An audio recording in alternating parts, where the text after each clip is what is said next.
যাই হোক, আমরা নিরাপত্তা ইস্যুটাকেই মুখ্য করে দেখছি, যেখানে ভারতের ক্রিকেট কন্ট্রোল বোর্ড নিজেরাই বলছে কলকাতা টিমকে যে এই প্লেয়ারকে নিরাপত্তা দেওয়া যাচ্ছে না, ওনাকে তোমার টিম থেকে বাদ দাও। এটাই তো একটা ট্যাসিড রেকগনিশন যে ভারতে নিরাপদে খেলার মতো পরিস্থিতি নাই। আমরা ভারতের যে বিগার পিকচার আছে, সাম্প্রদায়িক পরিস্থিতি, সেটা নিয়ে কিছু বলতে চাচ্ছি না, কিন্তু আমাদের ক্রিকেটের নিরাপত্তা, বাংলাদেশের নিরাপত্তা, বাংলাদেশের মর্যাদা, এটার প্রশ্নে আমরা কোনো আপোষ করব না। আমরা ক্রিকেট খেলতে চাই, আমরা বিশ্বকাপ খেলতে চাই, এবং এটা আমরা আরেকটা যে আয়োজক দেশ আছে শ্রীলঙ্কা, সেখানে খেলতে চাই। এই পজিশনে আমরা অনড় আছি। আমরা কেন এই পজিশনে অনড় আছি?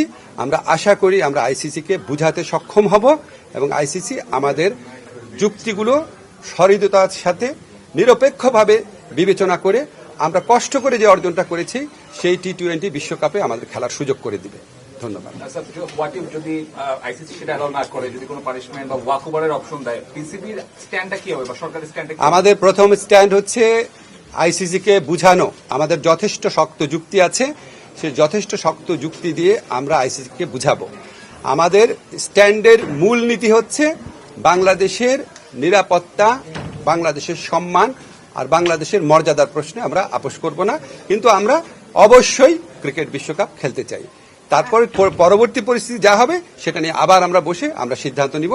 এখন পর্যন্ত আমরা এই সিদ্ধান্ত খুব ক্লিয়ারলি নিয়েছি যে আমরা আইসিসিকে বুঝাবো যে আমাদের ভারতে খেলার মতো পরিবেশ না।